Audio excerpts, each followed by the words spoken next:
It's Wednesday, February 22nd, 2017, and this is KBIA's Views of the News.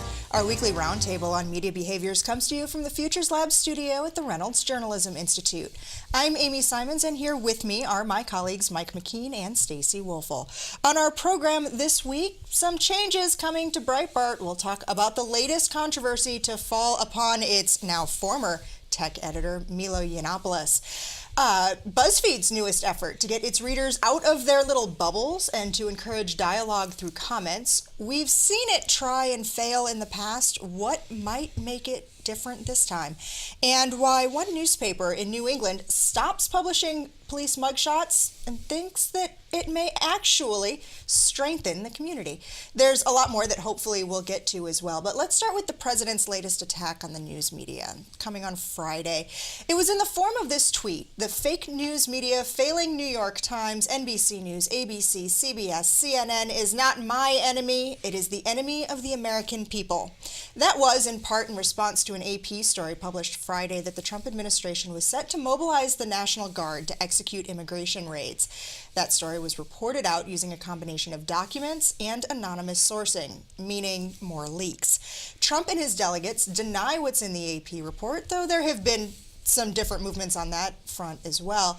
Chief of Staff Reince Priebus did the rounds on the Sunday morning talk shows this week and got into a heated conversation about it with, of all people, Fox News' Chris Wallace. Here's the problem: when the president says that we're the enemy of the American people, it makes it sound like if you're going against him, you're going against the country. Here's the problem, Chris. The problem is that you're right. Some of these things were covered, but you get about 10% coverage on the fact you did a very successful meeting with Bibi Netanyahu, the Prime Minister of the UK, the Prime Minister of Canada. We covered all of those news conferences live. Everybody did. Right, sure. Yeah, right. But then as soon as it was over, the next 20 hours is all about Russian spies. But you don't get to tell us what to do, right? Nothing's happening. You don't get to tell us what to do any more than Barack Obama did. Barack Obama whined about Fox News all the time, but I got to say, he never said that we were an enemy of the people. Meanwhile, over on NBC, Republican Senator John McCain had this to say to Chuck Todd on Meet the Press. You believe the press is the enemy? Do you believe any group of Americans are the enemy of another group of Americans? I was talking about the period, as you know, of the New World Order. A fundamental part of that New World Order was a free press. I hate the press. I hate you especially. But the fact is, we need you. We need a free press. We must have it. It's vital. If you want to preserve, I'm very serious now, if you want to preserve democracy as we know it, you have to have a free and many times adversarial press. And without it, I'm afraid that we would lose so much of our individual liberties over time. That's how dictators get started. That's how dictators get started, with tweets like that? No, they get started by suppressing a free press. In other words, in consolidation of power, when you look at history, the first thing that dictators do is shut down the press. And I'm not saying that President Trump is trying to be a dictator. I'm just saying we need to learn the lessons of history. Need to learn the lessons of history. There's a lot to unpack here, and we knew that these attacks on the media were going to continue, but this is a whole new level, calling the media the enemy of the American people. Yeah, I've been the person on the show the past few weeks that's been saying, calm down, don't get into a fight with the president, focus on doing good reporting. But I got to say, this is a new level. That's dangerous language. And I don't compare political statements to, past, regimes like Hitler or whatever. But, the Soviets used that phrase, enemy of the people, to repress and kill opponents. And I just think that that's going several steps too far. I agree. We've seen since the 80s probably this pretty consistent attack on the media and what the media report by the Republicans, by the right, and it's been successful. I think you could say that's a big part of why we had the election we just had. But it's never gone this far. It's never gotten to be us versus them in terms of the democracy, in terms of the country. And so it's either a calculated move to see how it works out, or just carelessness. And don't get me wrong, it's perfectly okay for anyone, the president or his spokesperson or any other citizen, to say, you did that story incorrectly, or you have a liberal bias, or whatever perception you want to have or opinion you want to have about the media. That's perfectly fair criticism. But that's another thing to come around and say, well, anything that's negative or doesn't fit my point of view is somehow fake news, or that you're an enemy. Any news editor is always willing to talk with a source or somebody that's being covered about what did we get right, what did we get wrong, and those conversations can be fun a lot of times to spar a little bit with those people, but that always is about specific things. What in the story was right, what in the story was wrong, not that we're enemies. And I thought, I thought that you had an interesting link on the blog that was talking about the White House at the same time that the president and Reince Priebus and others are saying that we're enemies, or that we're not, covering the news correctly, or that we're fake news. The White House is refusing to answer reporters' questions.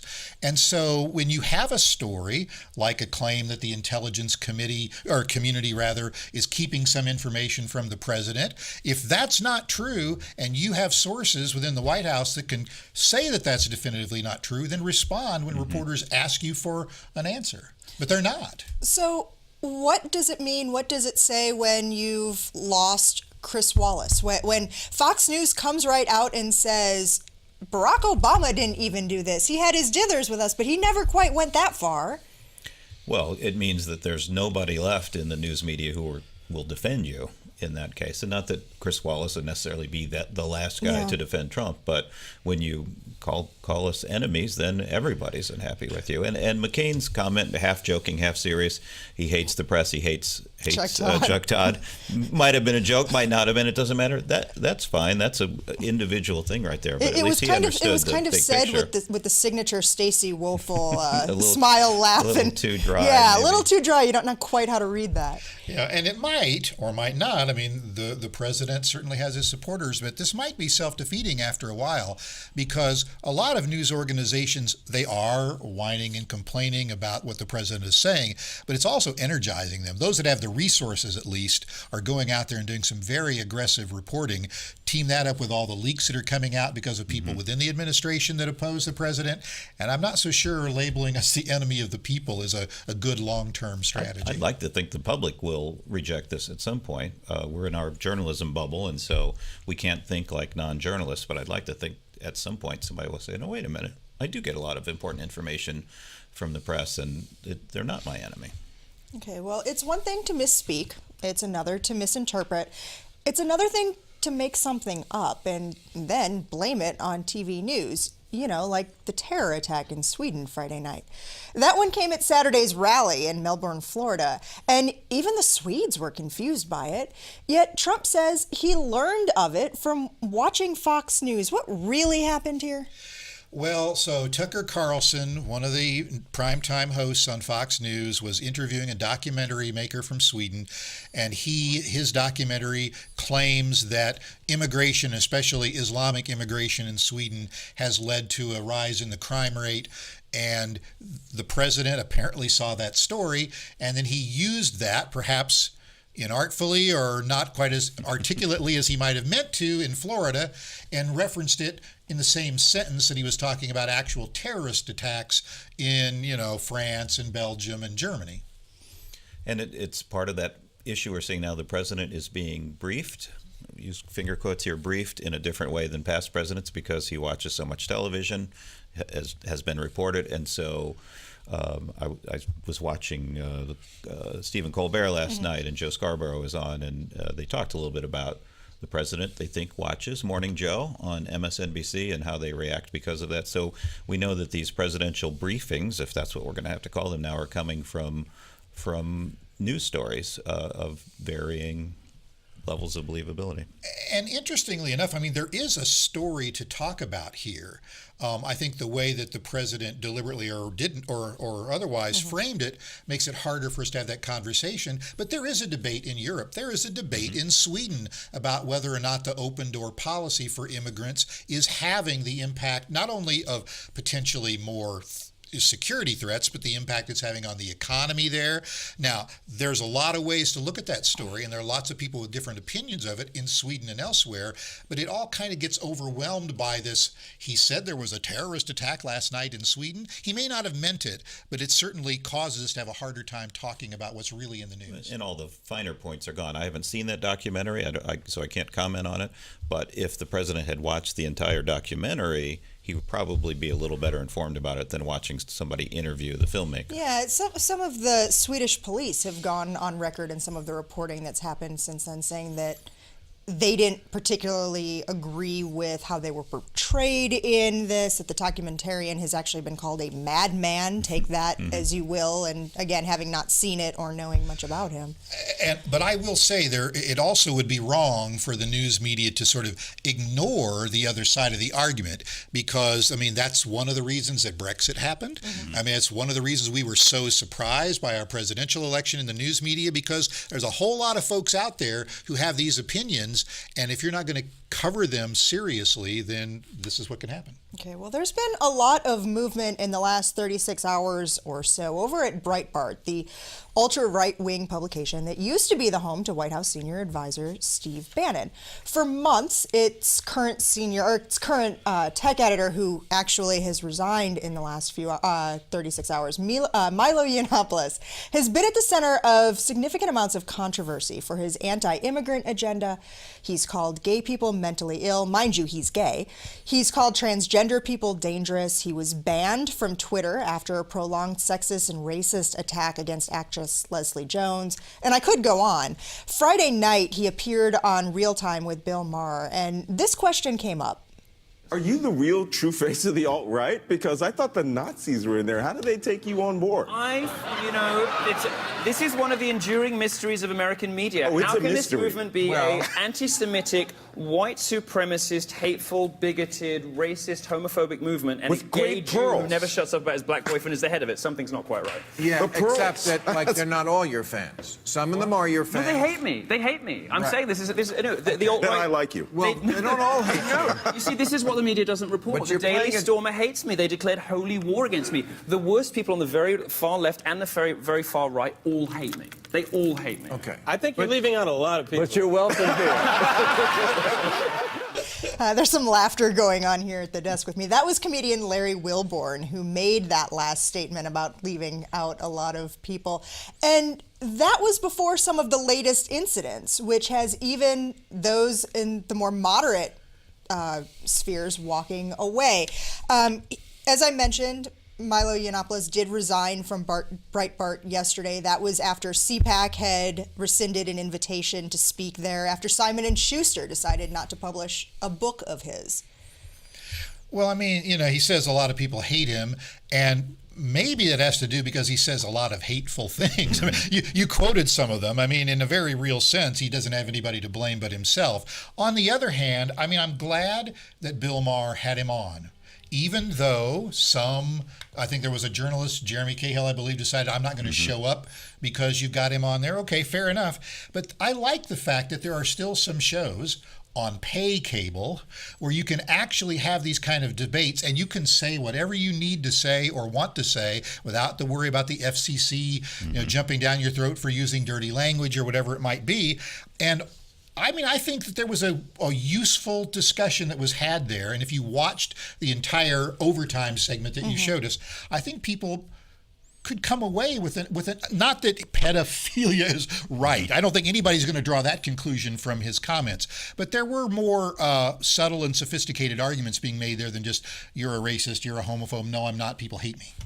There was a way to learn a little bit more about the alt-right movement. I just don't think Yianoppoulus personally is a very good spokesperson for it, because it's just his personality type to say outrageous things and do outrageous things for attention. And it's been, since we have a president who says and does things that many people consider outrageous, it's been harder for him to get attention. And listeners and viewers, you heard it here first. I would not be surprised if he comes out in favor of cannibalism in the next 6 months, because he has to keep ramping it up. There's the Stacey He has Woelfel to keep dry ramping sense of it up humor. to get attention. He won't be able to get attention anymore. So, Mike, you bring up this idea of pay TV becoming a platform for that and to learn more about it and for him to speak. I think back to some really complicated feelings that I had last month when he was scheduled to speak at UC Berkeley, and there were literally fiery protests, like with flames, on campus, and at the last minute, he was asked not to speak and that event canceled. And I remember that night having some very mixed feelings about that, given that it was a state university that had brought him there, and that maybe does that fall under limiting of First Amendment rights in some of those ways that... Yeah. I can understand a university responding one way when there's actual physical violence occurring.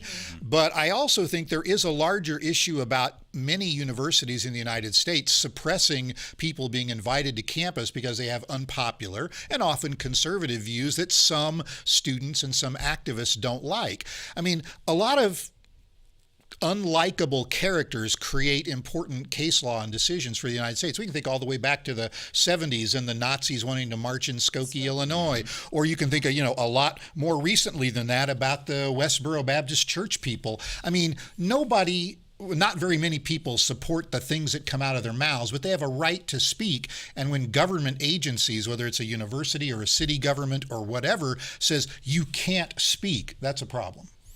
Yeah, I think I would like to see these speakers appear on college campuses. I guess what I don't like is when they get paid. I hate the fact that we're paying people with these. But we've seen graduation speakers, typically not paid, who've been protested and dropped. And I think that's wrong. Again, I mentioned the bubble before, and we have to break that bubble open. Okay, well, I want to read you a tweet from the St. Louis Cardinals outfielder, Dexter Fowler. He said this over the weekend. For the record, I know this is going to sound absolutely crazy, but athletes are human and not properties of the team that they work for. That was in response to days of heavy criticism he took for commenting on Trump's travel ban and the direct impact that it has on him and his family. Fowler's wife is from Iran, and she and her sister have had a hard time returning to the U.S., and other family members too, since that executive order had come down.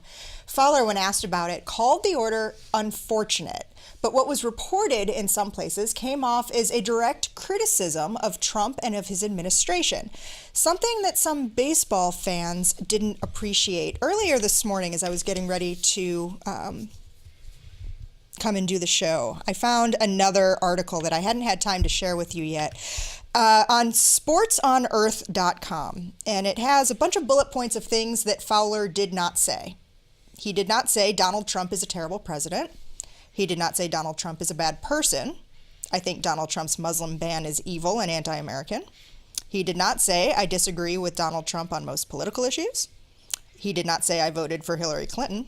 He did not say, if you like Donald Trump, you are a bad person. He did not say, I am attempting to make a strong political statement right now. Yet it came off that way. We don't really know what his political feelings are because he was putting it in the context of my family. He said, my wife and I can't even think about taking our child to see his relatives overseas for fear about all of that. But that's all he said. And yet, and I'm sorry, I'm a broken record on this show, but the social media fueled outrage, basically you have all these people saying, shut up and play ball, when he was being very respectful in his response. So it's typical and it's sad that this is what happens anytime somebody says anything now. We saw it with Tom Brady back in terms of the accusations against him that he was supporting Trump. But the tweet you put up there raises interesting questions, and I'm the last person to be a sports historian, but Curt Flood back in the 60s on the very same team, St. Louis Cardinals, raised similar issues. Then it was about ownership, and he was comparing it to slavery in terms of how players were bought and sold. And so it's interesting that it comes up for the Cardinals again, but it does raise the question, what can a employer expect from its employees in terms of conduct? And it's a very public employer and employees that have very public persona, but that's the question that it raises. I mean, I think the parallels with Curt Flood are really interesting too. I mean, this is back in the 60s, and the team had a much different attitude about what he was saying because he was directly attacking their economic interests. And so they traded him. And he said, I don't want to be traded. And he sued. And although he lost in court, he basically ended up bringing free agency into existence with a lot of players' rights and a lot of astronomical salaries for baseball players that you wouldn't see today. The Cardinals this time around, and I'll give them the benefit of the doubt, I'll say maybe they were sticking up for him for reasons other than economic interest, but they did stand behind They just paid a whole lot of money to get him. Now, what, $85 million for 5 years or something? So, Are we about to see sports become a whole lot more political? We've also seen some of these discussions about members of the New England Patriots who may or may not go to visit Trump at the White House, or saw it on our campus, or whether or not Gino Auriemma is going to take his team to go to celebrate the 100. Go ahead. You're saying. I say we saw it on our campus when the football team came out in favor of the Concerned Student 1950 group, and so we could see it two ways. It could be teams like that worked because the whole team was behind it, and we could see teams, whether it's professional or college teams, go on strike for things that they believe in, or we could see individuals who start to realize that they have a pretty big platform and that maybe what they think might be important, they run the risk, like people in the entertainment industry, actors and musicians, that they will lose fans over it.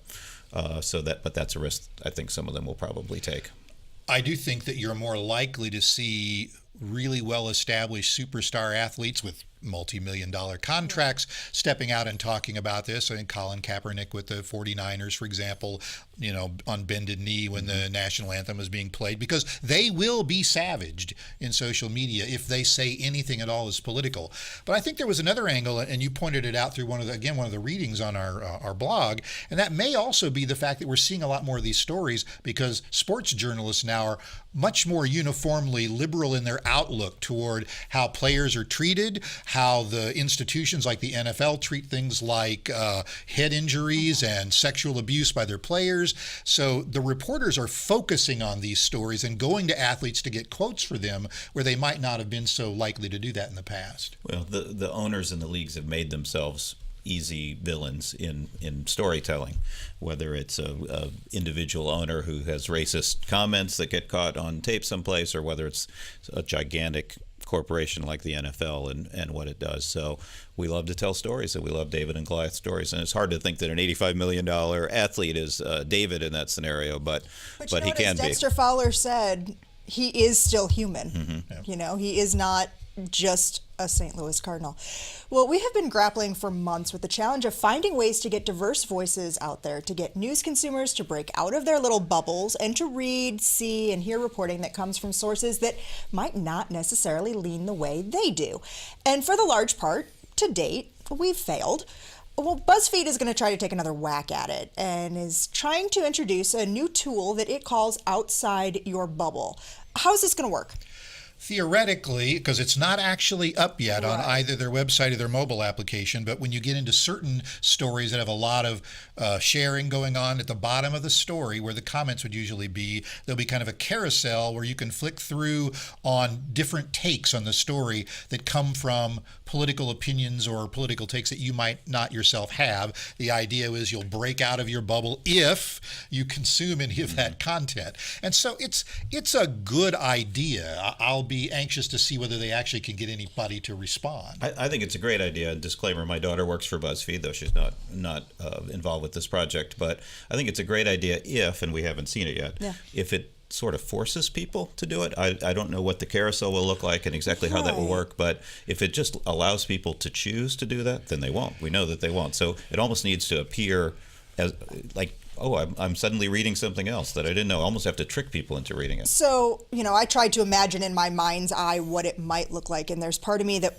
fears that what might happen here is that it might be like what a lot of publications have agreements with a company called Outbrain, where when you're on a news website and at the bottom, maybe before or after you get to the comments, you start seeing these really, frankly, ridiculous links that are on there related. Maybe it has something to do with Mama June from Honey Boo Boo and what she looks like now. Right. Or, how to cure toe fungus or something ridiculous. And have we been conditioned to look at those, glance over them as unnecessary content? And if it takes this kind of form, is that a risk? I don't know much about it. I bet people click on those a lot. So it might, and at BuzzFeed, it very well could take that form, and that might get more people to click on it than just having it passively there. I don't know either. I mean, I've conditioned myself to avoid a lot of that content. I also think we ought to think about whether or not how BuzzFeed actually executes this, because they have a little bit of a reputation restoration to do, shall we say, after they published that Russian dossier, and no other journalistic organization really did. So if they can carry this out, well, good for them. Okay, well, turn on the local news, pick up your local paper, go to the local news website, and chances are you're going to find it sprinkled with police mugshots, photos of people charged with crimes, some quite petty, in your town. Here in Columbia, that happens to be people picked up on warrants from everything from capital murder to unpaid parking tickets for failure to wear a seatbelt. Well, the New Haven Independent has a new editorial policy. It will no longer publish the names or mugshots of people arrested unless they are either public figures, the arrest is deemed to be a public emergency, or reporters are able to interview the accused directly. The philosophy here that editors are employing is that it wants to protect the reputations of the people who live there. Is that their job? I think it's part of the job of for them to look at the community as a whole. I don't think I have a problem with them taking that on.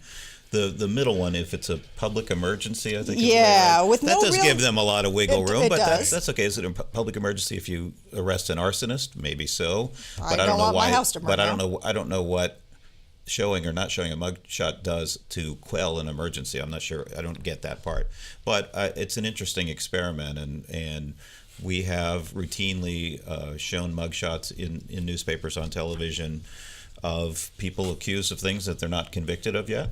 Or they plead to a lesser charge, and then that record is out there forever of the charge that was higher up. There are many countries where that doesn't happen, and so as somebody who perpetrated that for many years, I'm not going to stand up now and say that we've been wrong all these years, but I'm interested to see where it goes.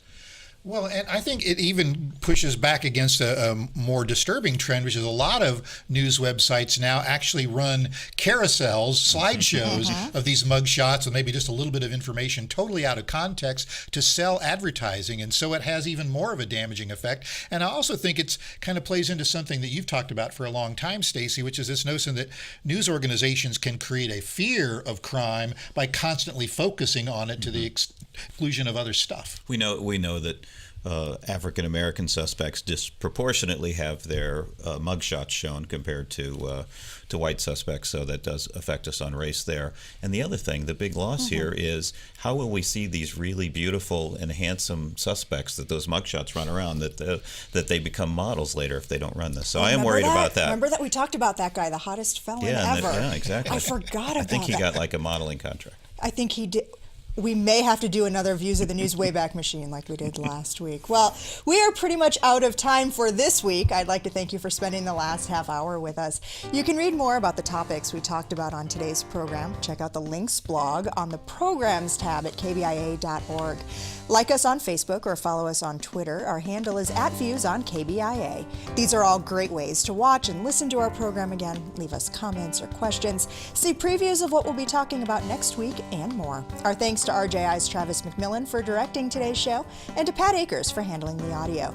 Tim Pilcher composed our original theme music. Travis Meyer is our associate producer, and I'm Amy Simons. Be sure to join us again next week when we're back with you for another edition of Views of the News.